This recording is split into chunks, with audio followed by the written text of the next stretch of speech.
we go. The Friday edition, Mr. Irrelevant. I'm Alex Strouf with you from the Gerber Law Offices. One call. That's all studio at the Avenue in downtown Milwaukee. Good to be with you on this Friday.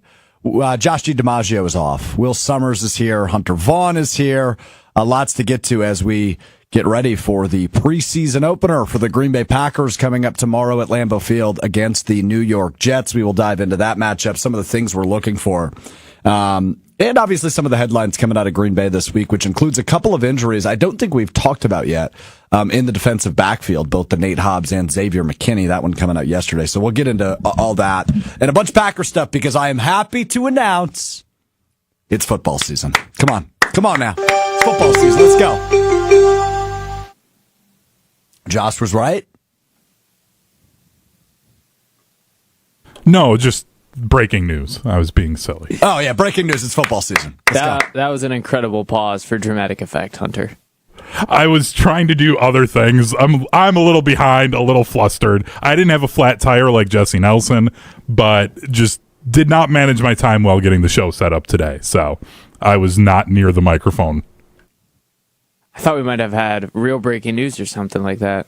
No, probably not. Probably not today, but we will tomorrow because there's going to be a bunch of things that we take away from, the Packers preseason opener. Also, the Brewers are halfway to free burgers from George Webb. They've won 6 in a row. They got to win 6 more, which includes, 3 of those will need to come against the Chicago Cubs next week, including, and then they'll, of course, a weekend sweep of the New York Mets. But we could be talking by Tuesday night, man. Next Wednesday, we could be talking free burgers from George Webb. I'm going back. When they get 11 wins. Oh, I will too. Just to prove we are not a jinx, or to prove we are a jinx. I guess it's one or the other. So, anyway. So let's get into the preseason because I do want to effectively communicate my excitement, but also maintain level-headedness, as you're not going to learn anything super real in the preseason. Right, you're going to see some cool things. And, you're going to have a game likely for the Packers where Adam Stenavich is calling the plays for the offense. And you're going to have a game where, this weekend you're likely going to see Jordan Love, but it will be the only time you see Jordan Love in the preseason. And hopefully it's as efficient and as effective as it was last year. One drive, touchdown, you're done. Right? I don't want to put any more pressure on Jordan Love's body than necessary. Despite some of the things that Matt LaFleur has to say about his philosophy and his theory towards starters in the preseason, which we will hear in a moment. But when it comes to, especially this weekend, but the 3 games overall in the preseason, you're not going to learn a ton. You're not going to have a ton of takeaways that change your opinion about the 2025 Packers, especially on the positive side. The only thing that could change your opinion on the Packers is if there is a injury that affects the season, which, knock on wood, hopefully that's not the case. So, as excited as I am, and as much as I will watch, and as much as I will probably overreact, as my fan brain often does, you're not going to see anything in the preseason that makes you go, wait a minute, they just went from an 11 or 12 win team to a 17-0 team, right? They're not going to do anything that makes you go, oh my goodness, all of a sudden they are the favorite in the NFC. Nobody's beating the Green Bay Packers. If you already have that opinion, that's great, but you're not going to see anything in the preseason that changes your mind on that. So, that's my level-headedness. That I wanted to start with because now I am going to get into overreaction and different things that I'm looking for that might change my opinion on players, but it won't change my opinion on the teams. So let's start here, Hunter. Give me some football music because I want to run through the 3 things that I am looking for in preseason game number 1. So these are the 3 things I've got my eye on for the Packers tomorrow against the New York Jets in preseason game number 1. The number 1 thing, which will be the number 1 thing in all 3 preseason games, is can you get out of there healthy? Health will be the number 1 thing you're looking for. Football is a dangerous sport, and you are naturally going to see some injuries, whether that be to the Jets or the Packers. The hope is it is to nobody that will have a significant impact on your season. So number 1 is health when it comes to the 3 things I'm looking for in tomorrow's game. Number 2, which we'll get to more in a bit, but the guy that I'm fascinated with for this Packers preseason and training camp and all the in-betweens is wide receiver, now cornerback, Bo Melton. He's been making some positive headlines at training camp the last couple of weeks. But tomorrow is the first real live action that Bo Melton will see at cornerback. I heard him talk about how hyped up he is, how excited he is at his locker yesterday after practice. But now it's time to figure out, is Bo Melton for real? Can he make the roster as a cornerback, and can he make an impact at cornerback? Because he's going to have the opportunity. Nate Hobbs isn't going to play in the preseason, likely, with the injuries he's dealing with. You're not going to see a ton of time from Keyshawn Nixon and Carrington Valentine. Bo Melton's going to have a ton of opportunity tomorrow and throughout the preseason. Is Bo Melton for real? He seems like such an easy guy to root for. Like, could you imagine being a professional athlete at one position that you've played? He didn't even play cornerback in college, right? No, his brother did. His brother's a corner in the league for the Arizona Cardinals, but he never did, no. And just taking it in stride and being happy to be able to step on the field and get paid to play football every day. I'm rooting for Bo Melton big time. Yeah, Bo knows ball, right? And the cool thing of him is he did have his one breakout game a couple of years ago against the Vikings on New Year's Eve, where he had over 100 yards receiving. I think he had a touchdown or two. He had an awesome game offensively. And you can still utilize him if push comes to shove and maybe things fall the wrong way for the wide receiver room, right? Injuries is, of course, what I'm referring to. But as always, knock on wood, that doesn't happen. That's the crazy thing, too. It's not like he was a guy that had a lot of speed but just didn't have hands. Like, he was pretty good at his position. He was solid, but obviously the investment level in the draft picks and guys above him and like McCole Hardman's likely going to make the roster. At least that's the opinion I have now. That could change throughout these preseason games. But I'm saying, like, on the Carolina Panthers, he'd be like their wide receiver 3 or 2. Probably a bad example because the Panthers have a lot of good receivers. Last year, yes, I agree with you. Way to save that one. Attaboy, Will. Oh, that's what I was referring to. Obviously, I definitely wasn't thinking of this year. Who thinks of this year? I always live in the past. Well, they have what? Adam Thielen, Xavier Legette, Ted McMillan. Like, they've got receivers in Carolina. Yeah, going into last season. So there you go. Yeah, good save. So, number 2, what I'm looking for is Bo Melton for real at the cornerback position. And finally, number 3, what I'm looking for is which wide receivers take advantage of the opportunity. Similarly to Bo Melton. Will we see him on offense at some point? I don't know the answer to that. But this is a crowded room. And with the expectation that at least all of them, except Christian Watson, will see some time, will there be a Romeo Doubs moment? Will there be a Savion Williams moment, the 3rd-round pick this year? Malik Heath is another guy who's probably teetering closer to not making the roster than making the roster. Can he have a breakout in preseason game 1 that all of a sudden flips the narrative a little bit in that crowded room? We don't know how many they're going to keep, but there are several talented guys at the back end of that depth chart that are going to have some great opportunities over the course of the next couple of weeks. So tomorrow especially, which wide receivers will step up? So just to recap, the 3 things I'm looking for in preseason game number 1 for the Packers against the New York Jets. Number 1, health. Get out of there healthy. Number 2 is Bo Melton for real at cornerback. And number 3, which wide receivers will step up? There's obviously other things I'm looking for, right? Some of the young defensive players, have they taken that next step? A guy like Barron Sorrell, 99, will shine. Will we see some pop from him in preseason game 1 with the opportunity of a lot of playing time? There's other things I'm looking for, but those are the main 3. And health will always be the main one in the preseason. Can the starters especially, but can everybody get out of there healthy is obviously priority number 1 for the Green Bay Packers here in live game number 1. Did I miss anything? I'm surprised Lucas Van Ness did not crack the top 3. In all the chaos of all the talk we had last season about this front 4 isn't getting pressure, that's why the defense is allowing, I think there's only one NFC North game they allowed under 20 points. Like, in all that chaos, I'm surprised his progress from what we've seen so far in training camp wasn't mentioned. So, he did come to mind. The reason I didn't put him on the list is I'm not sure what to anticipate in terms of how much will the starters play. Will I only see him for one drive? Yeah, would I love to see him, make some chaos, wreck some games, wreck some days? Of course. But am I positive that Lucas Van Ness will play more than a drive? No, I'm not.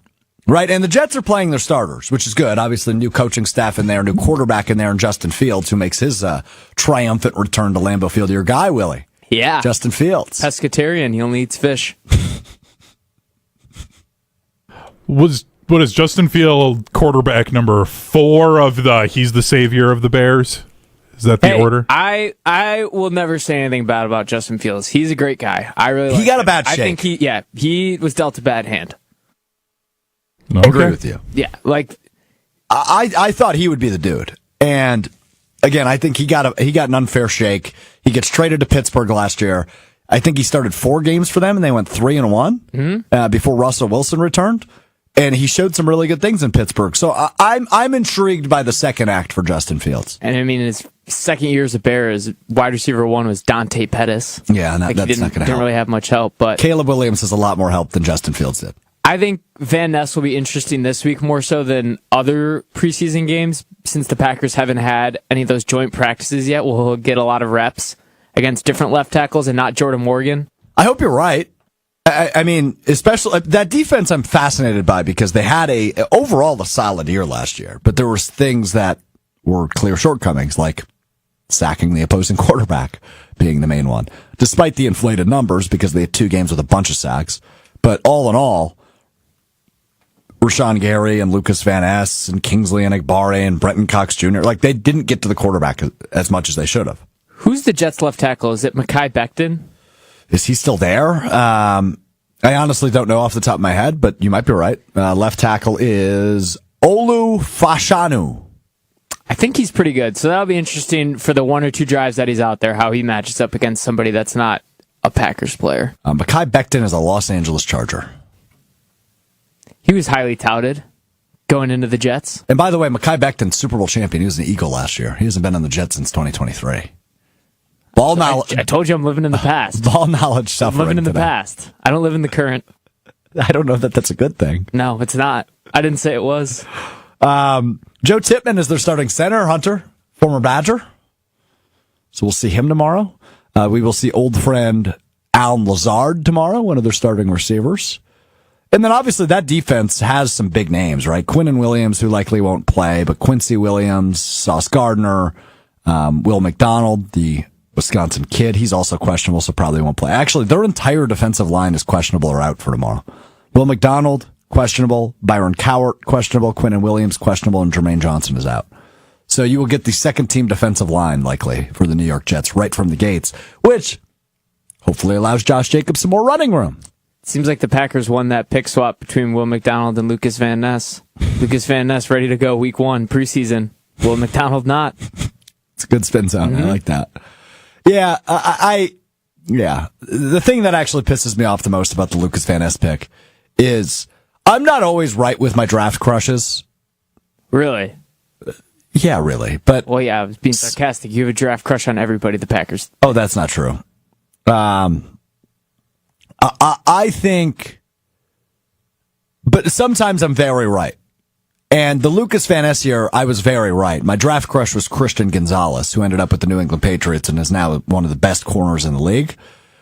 And that would solve a lot of problems on this Packers defense if Christian Gonzalez was a Packer instead of Lucas Van Ness. So that's one where I'm kicking myself. Because Christian Gonzalez was my dude in 2023, that would have been. 2024 and 2025, I wanted a receiver, so they did that this year. So Matthew Golden, who I predicted the Packers would pick, is who they picked. So they got my draft crush this year, which I'm happy about. Did you actually predict that, or you just no? I did. You predicted it? Yeah, I was tape. producing those shows. Tape. I remember. Yes, I wasn't down you. I was just making sure. Yeah, no, and that's Matthew Golden was my prediction. Well, and then the Christian Gonzalez stuff, wasn't he taken before like he was taken early, wasn't he? Wasn't he a top 10 pick? No, he was like 18th or 19th overall. He was picked after Van Ness and Oh, okay. I think he was mocked to go that high and then fell a little bit. Because that was that weird one where all the defensive guys fell. And it was just a weird draft. I remember it. Yeah, now. He was picked 17. He was picked 17 to New England. They got that pick from Pittsburgh. 13 was Green Bay, Lucas Van Ness. He went right after Jahmyr Gibbs, who's a pretty good football player. 15th was Will McDonald, who's obviously been awesome. 17th was Christian Gonzalez, the cornerback. 18th was Jack Campbell to the Detroit Lions, the linebacker who's had a pretty good career, his teammate. And pick 20 was Jackson Smith and Jigba. So, in the 2023 NFL draft, the Packers just missed. I mean, hindsight's Zay Flowers was pick 22. I'm going to keep going. Pick 23 was Jordan Addison. Dalton Kincaid, the tight end, which the Packers didn't really need, was picked 25 in 2023. This might go down as like an all-time draft class. Sam Laporta, pick 34 to the Lions. God, did the Lions hit in this draft. Well, and they drafted Jahmyr Gibbs right after they got David Montgomery from the Bears, so everyone was like, what the hell are they doing? Yeah, so pick 12, they had Jahmyr Gibbs. Pick 18, they got Jack Campbell. And pick 34, they got Sam Laporta. And that's a ridiculous draft. After that draft, I'm almost positive they were given a draft grade of a D because they were like, why'd you take that running back? People hated the Jack Campbell pick, too. Can't miss this one, by the way. Pick 45, Brian Branch, the safety. Yeah, he's pretty good. Who I believe is an all-pro. So, really good draft in 2023 for the Lions. Not so much for the Packers, but now, hang some on. good later picks. But. I'm gonna go a little bit of a spin zone here for you with this because my TikTok, among something else that we will get to later that it's been filled with, has been the joke propaganda to draft Kyle Pitts in your fantasy league again this year. I've also seen a ton of this. Yes. And one of the things that I saw was that Antonio Gates didn't have his first legitimately good season until his fourth year. Kyle Pitts entering his fourth year now in the NFL. So people are saying that, hey, maybe it just takes 4 years. So maybe it just is going to take Van Ness a little bit more time. And then he still pans out. It just might take him a little bit longer to adjust. I don't think so, but I'm just trying to help. It's a spin zone. I like it. Well, look, to Will's point on Van Ness, to kind of put a bow on this, hearing Jason Wilde, who is much smarter than all three of us combined, right? Everybody would agree with that? Nobody's going to disagree? Easily. Yeah, okay. Yeah. Just making sure. Hunter, yeah, you're good with that? Okay. So Jason Wilde is, I don't want to say he's buying into the Lucas Van Ness hype, but he did say and again, he didn't want people to run and overreact with this, but I understand the point where he's coming from, is he compared Lucas Van Ness to Giannis. And he's not saying he's going to become the best player in the world like Giannis has, but he's saying from a philosophy of drafting this person standpoint, the Packers drafted Van Ness to develop him. They didn't expect him to be an immediate impact player in year 1 and year 2. Right? And the Bucks didn't draft Giannis based on he's going to come in and impact our team immediately. They drafted on potential. And so similarly, it's just an easy comparison to make in Wisconsin because Giannis wasn't Giannis for the first several years of his career. That's been the case with LVN. He's been completely disappointing the first 2 years, given the expectation. But now it's year 3. It's put up or shut up time for Lucas Van Ness. The guy is a massive dude. He's strong as hell. He's quick. He just needs to put it all together. And he needs to add, and the problem with him is he just doesn't have that many great moves coming off, coming out of a 3-point stance to beat an offensive lineman. Now, could that change this year? We'll see, but he's been effectively eating Jordan Morgan's lunch at training camp for the last week while Rasheed Walker's been sidelined. So, obviously good reports, but that's a disappointing first-round pick against a disappointing first-round pick. So how much stock can you put into it? I don't know. So tomorrow, if we do see a good chunk of LVN, which I hope you're right, Will, I hope we get more than one possession or more than one drive defensively with the starters in there, I would like to see some good things out of him. Yes, I'm with you. That was the skepticism about him when the Packers made that draft pick, too, right? Was his lack of games played or games started at Iowa?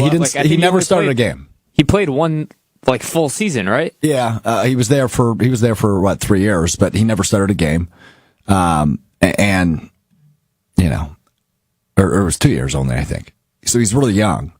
But he never started a game because Iowa always did the old guys are going to start, but he played a bunch. It's just, he still hasn't started a game in the NFL, technically. So we'll see. Hopefully it's a big year for him. I don't know. I don't want to count him out because I think physically he's got all the gifts. They call him Hercules for a reason, but he just hasn't been able to put it together. So we'll see. Hopefully tomorrow's a good start for that. What are the odds that Lucas Van Ness becomes the Packers version of what Andrew Vaughn is to White Sox fans? Well, can I take this? Well, yes, as a White Sox fan you can. So I just want to make sure I'm understanding the question. You're saying he leaves and becomes a superstar? Yes, leaves, goes somewhere else, and then just has an absurdly great run with a team.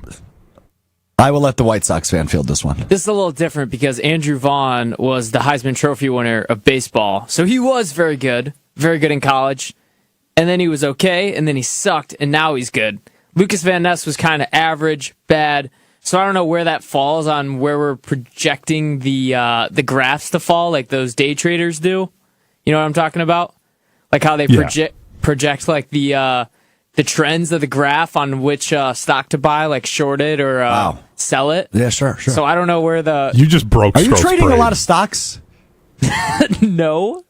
You think I know anything besides what I just said about that? Well, it sounds like you don't even know what you just said, is why I'm asking. I think I know what I just said. I 75% know what I just said. And Hunter understood me, and he's smarter than you, so.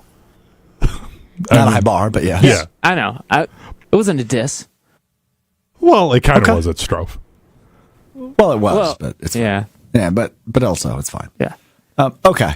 Let's just move on. I'm done with this. Let's hear from the head coach, Matt LaFleur, because I'm fascinated by his response. So he was asked by a reporter yesterday, will we see the quarterbacks? And he said, yes, I hope to get them all meaningful snaps. But then he went on to explain kind of his philosophy of how he's been approaching the preseason, both in past years, but also this upcoming year. And I think it just opens the floodgates of, is the reward worth the risk? And we'll get into that conversation, but first want to hear from Packers head coach Matt LaFleur yesterday at his press conference. Yeah, we'll do our best to give them all meaningful reps. Certainly some of those guys are going to play longer than others.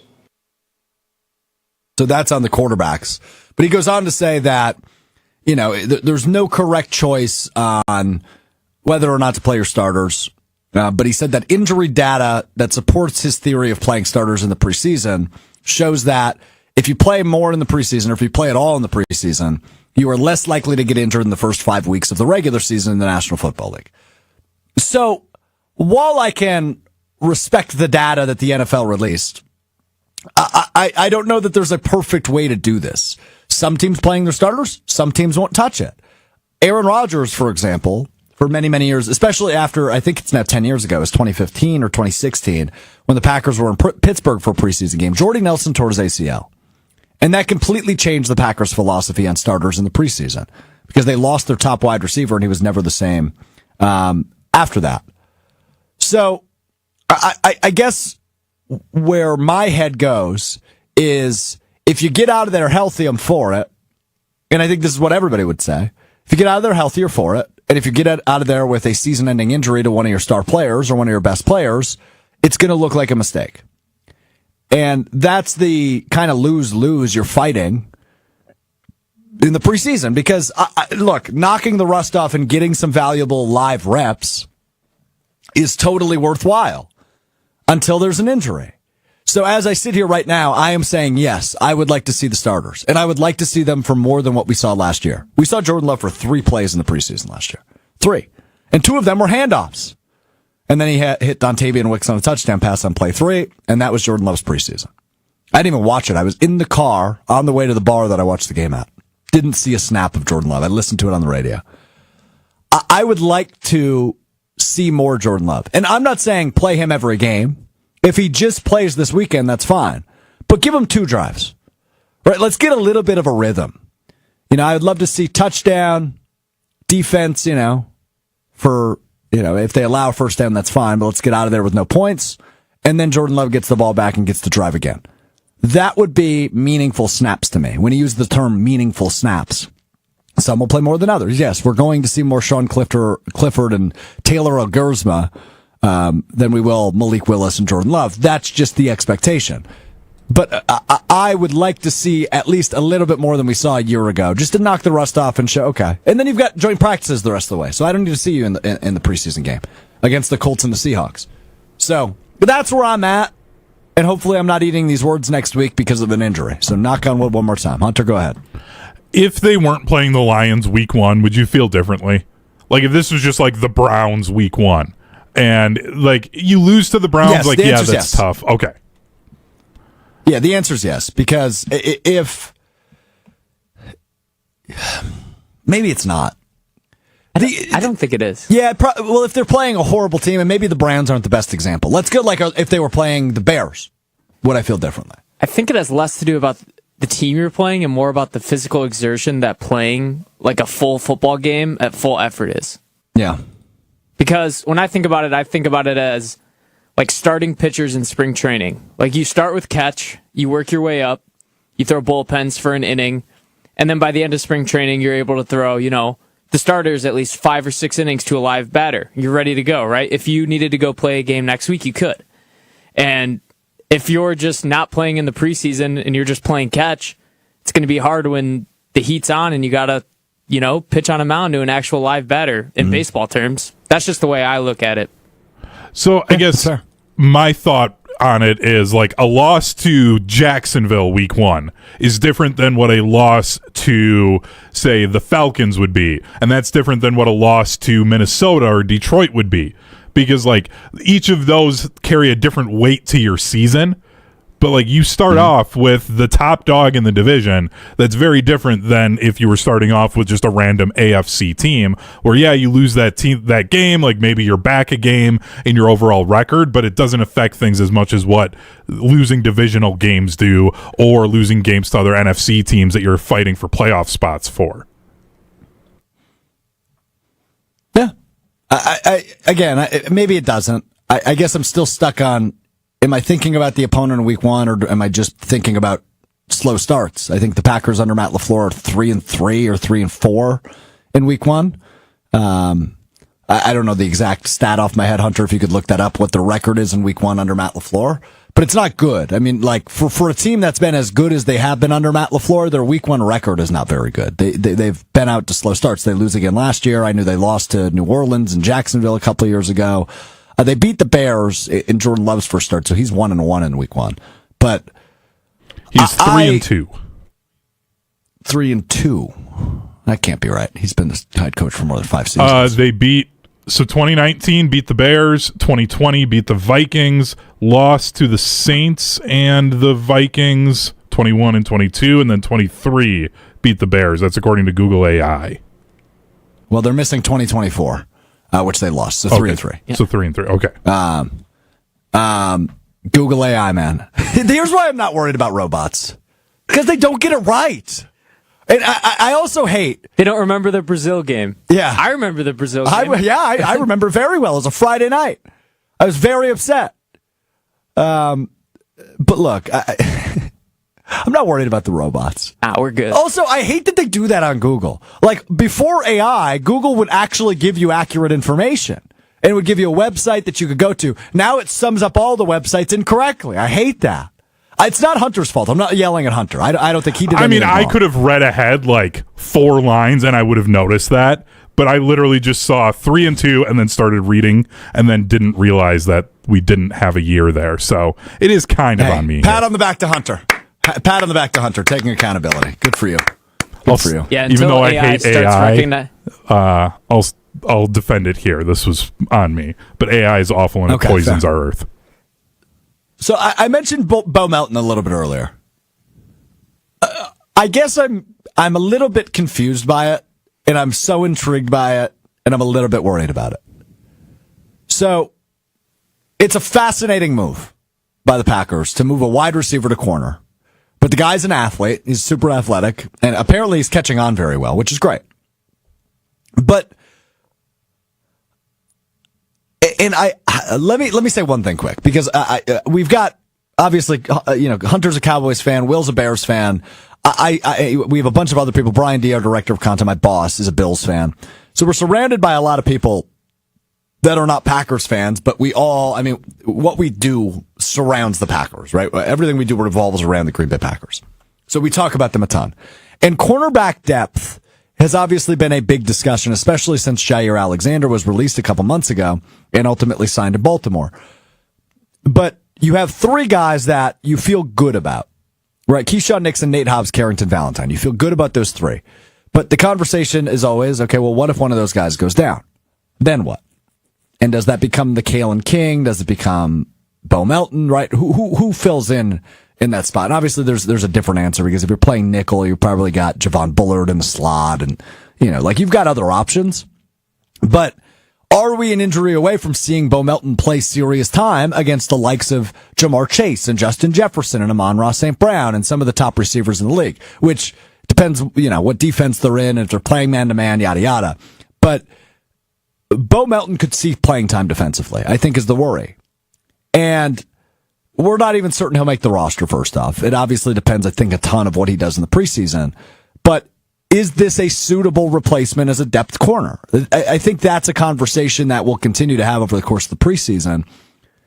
But it is so untraditional, the move that the Packers are making here. Rather than going out and signing a corner, they changed somebody's position and spent the offseason trying to train him at that position.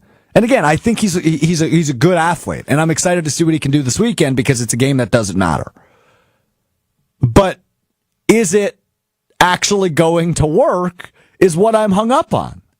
I don't know if the answer is yes or no. It's just, it's so out of left field. It's just something you don't see very, very commonly in the NFL, right? Going from tight end to receiver or vice versa is one thing. Going from receiver to cornerback is completely unheard of. It doesn't happen in the NFL. So, like when I look at their depth chart, which by the way is completely unofficial. Travis Hunter. Well, Travis Hunter is a wide receiver and a corner, and he's going to play both. Trayvon Diggs did it at Alabama, and that's why he has such good ball skills. How many tight ends can you name that went from tight end to wide receiver? And it worked. Not off the top of my head. Yeah, that's the key part right there. Is I don't know how many times it's worked, but I mean it's definitely happened. Didn't they do that with Devin Funchess or try to move him from receiver to tight end? Him and then Kelvin Benjamin. You remember him, the receiver from Kelvin Benjamin? Yes, actually, I think that's who I was thinking of. Yeah, they were both Panthers. I think technically, speaking of Kyle Pitts, he was considered a wide receiver in college. Yeah, I mean, and he still is. That's the second Kyle Pitts reference on the show today. Mm-hmm. So looking at the depth chart, which I'm gearing up to take him. By the way, this is his year. It's going to happen. Of course, we've been saying that for years. So looking at their unofficial depth chart, left cornerback Keyshawn Nixon, right cornerback Nate Hobbs, nickelback Carrington Valentine. The backups are Kamal Hayden, Bo Melton, and Kalen King. So those are your top 6 corners according to the depth chart. So he's probably going to make the roster. And obviously this move was an effort to make him make the roster. But will it work? That's why I'm so fascinated by what we see out of him tomorrow. So we will see. All right, here we go. Bunch of reaction rolling in on YouTube that I missed and I want to get back to. BCrum84. Great username. If you're worried about getting hurt in the preseason, you're more than likely getting hurt regular season anyway. Next man up. I don't know if that's true. Brian just says the letter A. I assume that was a mistake. Mike7896 says, this is exactly why you should worry about AI. Why should I worry about AI? They're wrong. Until they recognize the Packers-Eagles Friday Brazil game, I'm not worried. Well said. Will. Once they start getting that in their database, then I'll... And then B. Crum says, AI scares the bleep out of me, which... For some capacities, it should, right? So, like, I'm a really big music fan. Aside from sports, I do music, right? Like, those are my 2 biggest, like, favorite things in life. Aside from people, I love people, and I love doing this. I love talking and sports content and sports media and sports radio. But music and sports are like the 2 things. Those are my favorite forms of entertainment. And there's been this big thing with the past couple months of Spotify launching AI bands without signaling or noting that this band is all AI generated. And there was one band that blew the hell up, right? I think they were at like 100,000 monthly listeners. Mm-hmm. I've not listened to them because I'm not giving any time to that crap. But we did a show on Kyle Brust and Nortman, the show I produce on afternoons in ESPN Wisconsin. And we did a day where we did AI generated music. And in 4 minutes with a small prompt, they came up with a song for Kyle Brust and Nortman. From 2 to 5, we keep it alive. We play it every day at 3:57 and 4:57 in the show. It's all AI generated. It was made in 3 minutes. So that's scary to me from a musician standpoint because musicians are some of the most talented people in the world.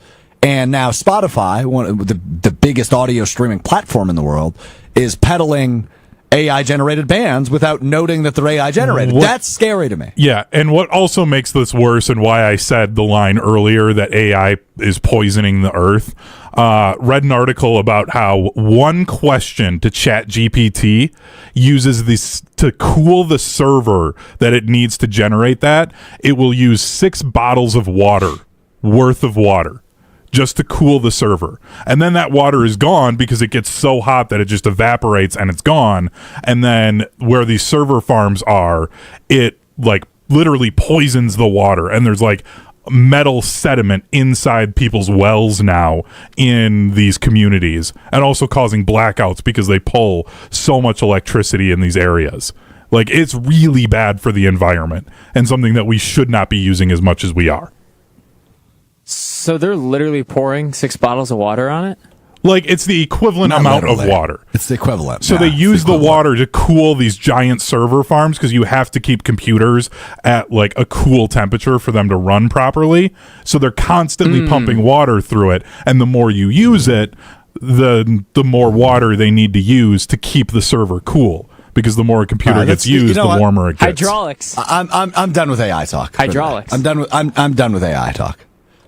B Crumb the 84 says, go down in a couple AI rabbit holes. Scary the stuff, the power it will hold. Yes. In the future. So we were talking about Melton, and I said it's kind of unheard of for a player to switch from wide receiver to cornerback. Moving Pictures of Video Metropolis on YouTube says this. Unheard of. Herb Adderley, Bob Jeter, and Willie Wood all switched from defense to offense. Bob Jeter last played in the NFL in 1973. That might be the best collection of three names read in a row. Can you read it again? Yeah, it's Bob Jeter, Willie Wood, and Herb Adderley. Bob Jeter last played in the NFL in 1973. Willie Wood last played in the NFL in 1971. And Herb Adderley, who's a legend, by the way, should be in the Hall of Fame. He's in the Hall of Fame. Packers Hall of Fame. Both Hall of Fames. But 5-time Pro Bowler, 4-time All-Pro. He was a legend, Herb Adderley, who passed away a couple of years ago. Last played in the NFL in 1972. Yeah. So that's over 50 years ago So that all the three of those happened. That's the Bob So I'm Cousy, saying they were defending plumbers argument. Right. Correct. He just referenced 5 guys that haven't played, or 3 guys that haven't played in over 50 years. Yes, it was heard of in the 1970s when dudes had second jobs. But in modern day NFL, it is unheard of for a guy to switch from receiver to cornerback. But I appreciate you commenting on that because everybody needs a history lesson. And none of us were alive for those guys. But Herb Adderley, if you don't know who that is, and you're like in my age range, go do some research on Herb Adderley. That guy is a legend. Pro Football Hall of Famer. Bo Melton, Pro Bowl incoming? No, probably not. I mean, that'd be awesome, by all means. If he becomes the Packers' Travis Hunter, that'd be so sick. By the way, Travis Hunter going to play both sides of the ball in the NFL. Liam Cohen did confirm that. So I'm curious to see what those snap counts look like. Because the guy can't play the whole game in the NFL. They got it's to just not sell going to work. tickets somehow. That's true. Chef Ed chimes in. The one thing that I know is not AI and is my thoughts. Salvatore and Andrew King Vaughn. I was over at the sandwich shop before the show, and the dude referred to Andrew Vaughn, who was making my sub. He referred to Andrew Vaughn as King Vaughn. He was all fired up about the Brewers. I loved it. King Vaughn shirt giveaway. So Can I be have a question referred for to you as guys. King Vaughn? No. Oh. Maybe Prince Vaughn? Yeah. Okay. Sir? So I do have a question for you guys on etiquette tomorrow. So I am attending a wedding tomorrow with my girlfriend. I am the plus one. It's my girlfriend's friend, former coworker of hers. And I'll be tagging along. I won't know about anybody at the wedding. I know the bride a little bit. I think I've met the groom once in passing. So I will know nobody at this wedding. The Packers will play during the reception. Their wedding is earlier in the afternoon, and then the Packers play at 7. So we'll be at the reception. I imagine we'll be seated. This is probably roughly around dinner time. And I'm a nerd. I'm a dork. There's also a work component, but I'm not going to mention that. To watching the Packers. I got to watch the Packers. I'm on the air Sunday morning for Sunday Karma beginning at 10 a.m. Like, I'd like to know what the hell's going on. And also, I'm just like a diehard Packers fan. Is it rude to pull out my phone, pull up the YouTube TV app, and watch the game on my phone during the reception? Is that rude? Will, we will start with you. Is that rude of me? I do think it's rude, but I think it's more lame of if anything. You just said you love people, and at a wedding reception where the drinks are flowing, you're dancing, you're trying to have a good time, you're trying to bring up the vibe of celebrating two people deciding to spend the rest of their lives together, and you're going to watch preseason football. Yeah, that's correct. That's lame. I disagree. I think I'm just a football fan. You're going to a wedding tomorrow. You won't watch a preseason game? No chance. Okay. I'm gonna have weddings for the record. my full energy focused on the bride and groom celebrating their special day. But you're like good friends of these people, right? Yes. Okay, so you're not in my position where I'm going to know nobody. Well, you just said you like people. Go meet some people. Well, I think this is a good way to meet people, but we'll get to that in a second. Hunter, is it rude of me to pull up my phone at a preseason with a preseason football game at a wedding reception? Absurdly rude. Like, this is incredibly rude. Oh, wow. Because think about, even you don't do it during the ceremony, but then it's during the reception, like, they paid probably pushing $100 for your plate for you to be there. Like, that's the part that I think people forget when they do this at weddings. Like, you see the videos all the time of, like, college football games and that stuff. Unless it's, like, Wisconsin, Minnesota, or, you know, Tennessee, Alabama, like, you don't do that. Because this couple just paid money for you to be there. Like, the least you can do is just enjoy the party. And, like, the NFL Network is going to replay that game at some point. You just said you have YouTube TV. You can record that game and then watch it back that evening or in the morning if you actually get some actual rest, and then you'd have it fresh in your mind going into Sunday Karma. You could treat that like a post-game show of the preseason game. Like, you can't do this, Strouf. It's not that big of a deal. If this was a regular season game, or like I did this for a graduation and a Bucks playoff game, those are two very different things. Packers preseason game, this is just one of the most rude things you could do.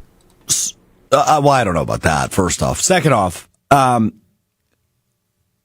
don't view it as rude. And by the way, I'm going to do it no matter what you say. I don't really care how much you bully me or tell me it's rude. I'm going to do it.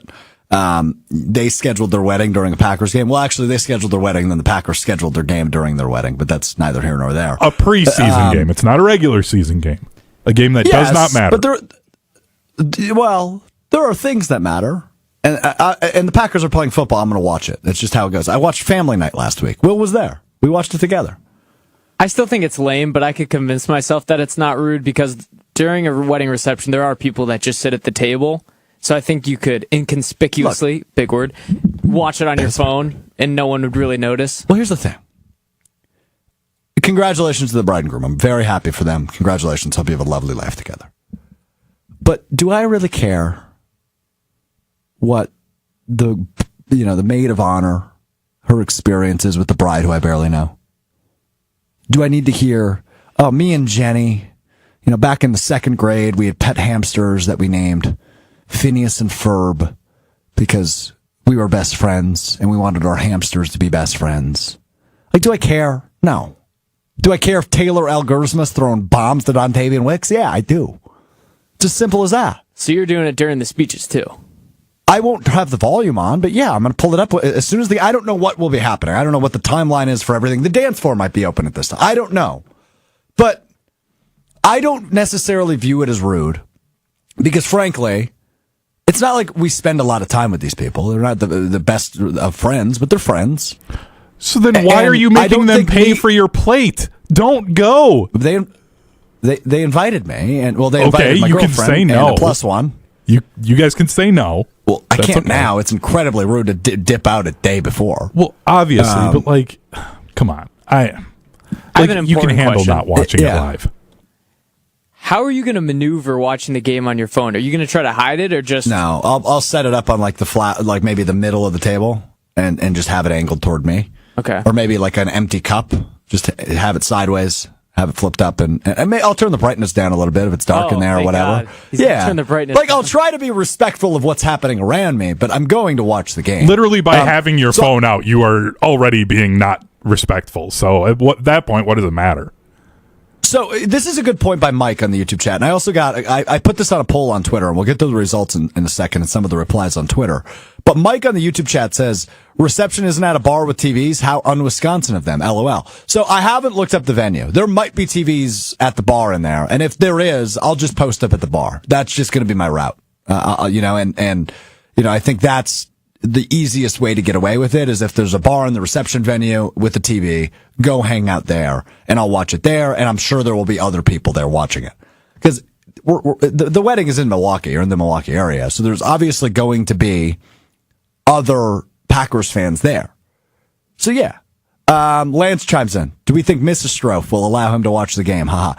So I've actually already talked to her about this. She had no problem with it. She knows how I operate. If the Packers are on TV, I'm watching it. It's as simple as that. No matter the situation, no matter the stipulation, no matter where I am, I will find a way to watch the Packers game. So she has given me the green light and the A-OK. She does not have a problem with me pulling it up on my phone. I told her this weeks ago when I noticed. We actually have two weddings. We have another wedding in a couple weeks. On the 23rd, the Packers preseason finale. That one I might not be able to get away with it because it's a family wedding. But this one I know I can get away with it. So She has given me the green light on this one. I'm willing to pivot off of it being rude, but personally, I still think it's lame to be on your phone at a wedding. Okay, so the poll's in the field on my Twitter at Alex_Strouf. I put, I'm attending a wedding with my girlfriend tomorrow. In parentheses, I'm the +1. Is it rude to watch the Packers preseason game on my phone during the reception? 74% of people said no. Go Pack, go.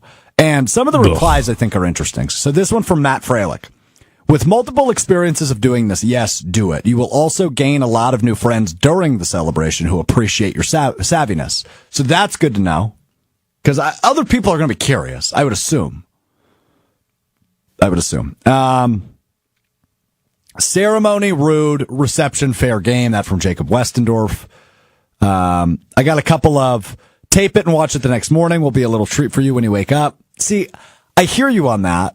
But the issue is, and this isn't an issue, but the issue is of consuming and reacting to the game is I'm here at 10 a.m. I'm on the air for Sunday Karma from 10 to noon. And I get to talk to Jason Wilde on Sunday.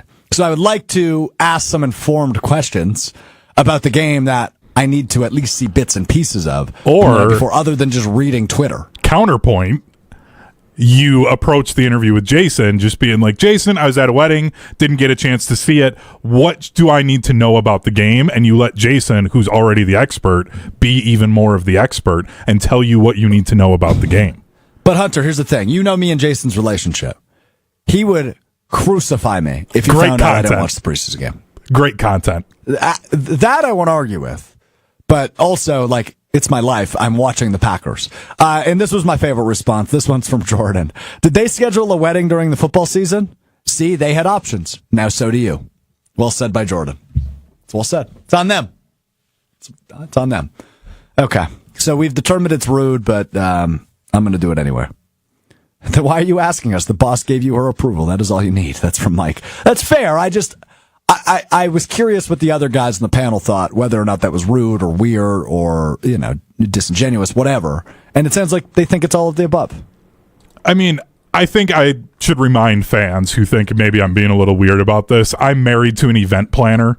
So, like, I could not get away with this at a wedding unless it was, like, Cowboys, Eagles, Badgers, Minnesota. Like, it would have to be a huge level game for her to even entertain the idea of me doing this during a reception. So, like, I can't get away with that at a wedding. Yeah. So, IROC says, everyone's going to be watching the game, guaranteed. Watch Packers football, baby. Go Pack, go. You might be right. I guess I don't know what the demographic of this wedding will be. Will it be a bunch of 20-something dorks like me who are Packers fans? Maybe. Or will it be like older people who are there to celebrate the beautiful love of this couple? I can call them beautiful love, right? We don't have a problem with that. They're getting married. Sure. I'm invited. I don't know them super well, but I think I can call them beautiful love. I mean, no, but I've given up on trying to, like, police what you say. So go ahead. The world man. needs more love. All right, here we go. Brewers return home this weekend. They take on the New York Mets. First pitch tonight for Brandon Woodruff, 7:10 p.m. 3-game weekend series ahead of Pittsburgh coming to town Monday, and next weekend going to Cincinnati before that 5-game road trip at Chicago. So, look, I mean, this is a fun time of the year. Fun little stretch in the schedule. Obviously, Pittsburgh should allow you a couple of wins next week. The Mets are solid. I mean, they're 11 games over 500. They're still in the mix in the National League. So you're playing a team who's much better than some of the teams you played the last week, right? Between Washington and Atlanta. But this Mets series will be entertaining. You face Paul Skeens next Tuesday, but it's the opportunity to win 6 in a row. It's the opportunity to get those free George Webb cheeseburgers, all with 6 wins at home, coming off of 6 wins on the road. But this team just doesn't slow down. They won't stop. They can't stop. They are the best team in baseball. They are working with some voodoo magic, man. I mean, whatever they've got going on for them is legitimately insane. Because every reason you can hear that, it's not sustainable. What they're doing is unheard of. They are literally breaking records. This is the road trip they did, 0 errors, 50 runs, and 6 wins. It is the only time in MLB history. Let me repeat that. MLB history that's happened. It's completely absurd. And I have no reason to believe anything but they will continue doing what they've been doing. They are that good. And that's what makes the Milwaukee Brewers and the run they're on so unbelievably entertaining. So they get 3 games with the Mets Friday through Sunday, and then a 3-game series against the Pirates again at home at AmFam Field, beginning Monday, Tuesday, and Wednesday. I'm going to try to go to one of those games. I haven't been to a Brewers game in like 2 months. Will, we should go. I'd be down. I haven't been to one in a while as a just fan, sitting in the bleachers. Nothing better than that. But Hunter, should we go to a little Mr. Irrelevant Brewers game outing next week? I think I could. Early in the week, I could probably make that work. Yeah, I'm looking at Monday or Tuesday. I don't know if we're going to be able to get Joshy out of the house, but that's the one guy you might not be able to count on. But okay, all right. Well, we'll text about it. We'll look into it. Okay, let's get to what we missed and what we learned, because Hunter and I have been witnessing something that's unbelievable on the internet. I don't think Will has any idea what we're talking about, so I want to dissect this a little bit because it's certainly unique. But it's time now for what we missed and what we learned, which is presented by our friends at Door County Distillery. Locally produced, handcrafted, award-winning spirits made locally in beautiful Door County in Carlsville, just north of Sturgeon Bay, for heading up to Door County this week. And maybe you got a wedding that you'll be watching the preseason game at. You should stop in at Door County Distillery. Do the tour, do the tastings. It's connected to Door Peninsula Winery as well, so you've got all the goodies, all the alcoholic goodies you could possibly want there. Exclusive product there in Carlsville. But if not, they've got their brandies, their whiskeys, their vodkas, their gins, their rums, all over the state of Wisconsin, Milwaukee, Madison, Green Bay, Stevens Point, wherever you are, Door County can bring Door County Distillery to you. Check out their website, doorcountydistillery.com. There's a huge list of unique cocktail recipes that you should be mixing up this summer because they're tasty and they're creative and they're easy and they're fun. But also, use their awesome search tool. Click the product you're looking for, type in your zip code, boom, right there. It'll tell you the retailer nearest to you to elevate whatever you've got going on, whether that's family reunions, tailgates, birthday parties, any of the in-betweens. Door County Distillery has you covered to elevate your next entertaining opportunity. Okay, so I don't even know where to start on this. So Hunter texted me last night, and he said he forgot Josh was out, and typically on Fridays when Josh is here, we do what's called the story swap. We print out an article, and we blindly read it. And usually it's some messed up stories, right? Something ridiculous going on. And this one is about as absurd as it gets. So TikTok is obviously one of the biggest apps on the planet. It's just short form or long form video that randomly gets selected for your feed. And this must have popped up on Hunter's, and he just continues to watch it. And now it's flooded mine because I did my research last night. But you sent me an article, Hunter, about a woman who has made now 25 plus videos about falling in love with her psychiatrist. Yes. And I watched like the first 10 episodes before I finally had enough and couldn't watch it anymore. Oh, but the see, long that's and when short it of this started to get explanation. good. Then maybe I got a little bit further into it, but I just couldn't handle that anymore. It was just like, I feel bad for this woman. I feel bad for anybody watching it. It just... It's very uncomfortable. So the long and short of it is this woman during the pandemic and then years after would Zoom a psychiatrist once a month. And then it kicked up to like once every other week. And she would openly flirt with him, and she would not drop him he would not drop her as a client. And she would visit her therapist and talk about how she's in love with her psychiatrist. And the therapist was kind of like, yeah, well, you should mention some of this stuff to your psychiatrist and see how he reacts. And she just won't stop, to the point where I almost wonder if it's fake, if this is like if this is fantasy writing, because there are some huge red flags that were ignored by both the psychiatrist and the therapist, and it just spirals. I don't know how it ended. That's the part. I assume they no longer see each other now that she's making videos of it. But it is a fascinating story. Her job changed and her health insurance changed, so he was no longer covered under her health insurance. So that was the only reason that she stopped. So, I mean, I can talk about the dream. Did you see that one, Strouf? Because that was the wildest part of this. I don't know if I saw the dream one, no. Oh, okay. So she, in one of her appointments, and this was the one that I started with because it just happened to pop up, she told her psychiatrist in an appointment, and this is a direct quote, that a couple weeks back on the full moon, I had a vivid dream where you and I hook up in your office. And the psychiatrist had about the same look that you did, according to her. And she was like, see, he didn't like drop me as a client, so that must mean that he's interested in me. when psychiatrists are like, no, they're just flabbergasted that you just said those words. And the guy was like, what is happening right now? But I've been locked in on this. And everything that I've seen is like other psychiatrists saying, yeah, they let you talk about it because they're trying to figure out if your medications are working. And like, she started going into details about her sex life to him. And he's like, some of that. Yeah, a lot of the medications she was probably taking can affect that. So he's trying to find out like what the heck is actually going on with her. And she took it as because he was letting her talk about it, that he's obviously interested in her. Okay. So she's gone live multiple times. Reminds me. It kind of reminds me of the old theory of your bartender isn't interested in you. They're just serving you and being nice because that's what their job is. Are you sure they're not interested? Now, in a past life, maybe that line has been blurred for me. I mean, I am dating a former bartender. So that bartender was interested in me. But typically the answer is no, they are not. They are just doing their job. Wait, so what's the difference between a therapist and a psychiatrist? Psychiatrist is able to prescribe medications. So like those appointments with her seeing a therapist and a psychiatrist would have been, the therapist is like talking about skills to like handle whatever she has going on. Psychiatrist is meant more of like medication management.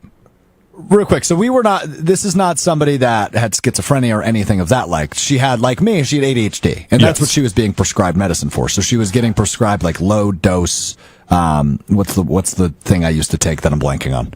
I mean, ADHD medication. It is also important that's what she's said, Adderall, because the psychiatrist can't legally talk about it because that violates HIPAA and he would lose his license. So literally but this he didn't woman talk. No. And that's the thing, is we have no idea his side of this at all. All we have is information from her side, because if he were to say anything, he violates HIPAA, loses his license. And it's just been absolutely wild seeing all of this. She started pulling tarot cards on one of her lives, and like one of them has to do with like your structures around you will come crumbling down. Literally the next day, the yoga studio she worked at, she quit her job. And it was just like, it's been wild, and I've been locked in on it. And basically, moral of the story for what we missed on this is I need my wife to come back. She's been gone on vacation, and this is what happens is I go hardcore rabbit holes of things on the internet. So it's been this and why AI is terrible for me. Yeah. So psychiatrists typically do not drop. Yeah. Well, that was going to be my question, so continue. Whatever you're about to say about the psychiatrist dropping. They typically don't drop clients if they signal romantic feelings, because to Hunter's earlier point, they're trying to figure out medication and some of the ways the brain works. So I'm just reading a Reddit thread about this, and there's a lot of psychiatrists chiming in. And, the fact she's a life coach is fascinating to me. Yes. See, that seems problematic. All these three occupations to me, I always thought were the same.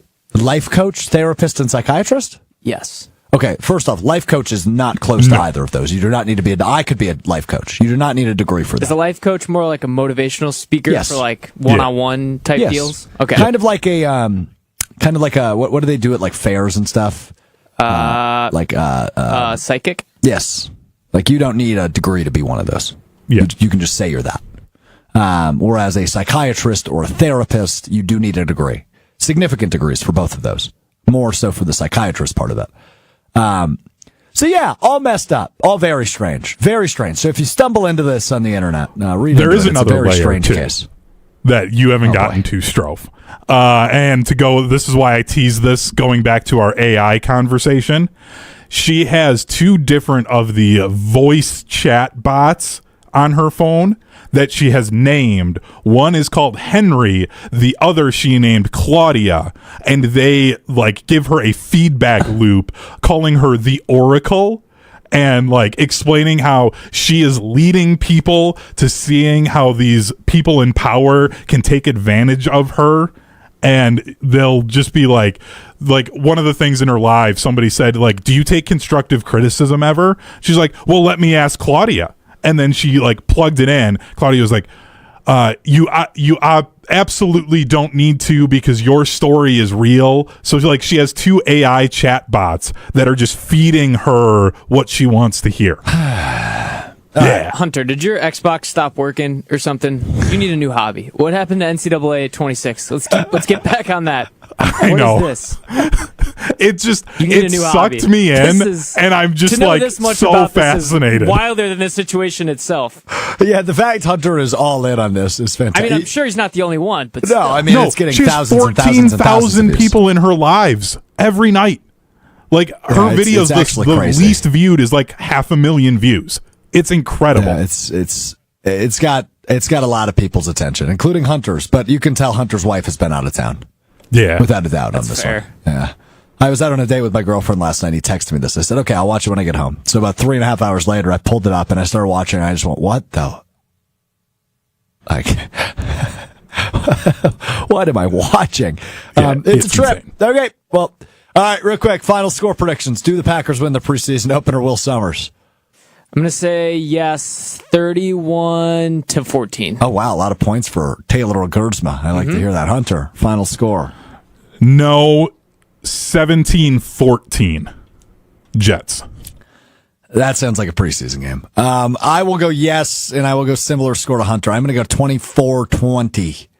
Packers win. Brandon McManus with a big field goal at some point, even though that would be a 2-possession game. Regardless, I don't really care what the score is. I just want to see some good things out of some good players. So that will do it for us today. We're back with you Monday. I think Hunter's off on Monday.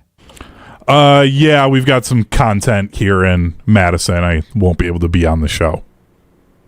Okay, so me, Will, and Joshy with you Monday to react to the preseason opener and whatever the Brewers do over the weekend, amongst, I'm sure, other things. Maybe not a psychiatrist, but I'm sure some other things will pop up over the course of the weekend. Make it a great weekend. I will enjoy the weekend watching my Packers game on my phone at a wedding tomorrow.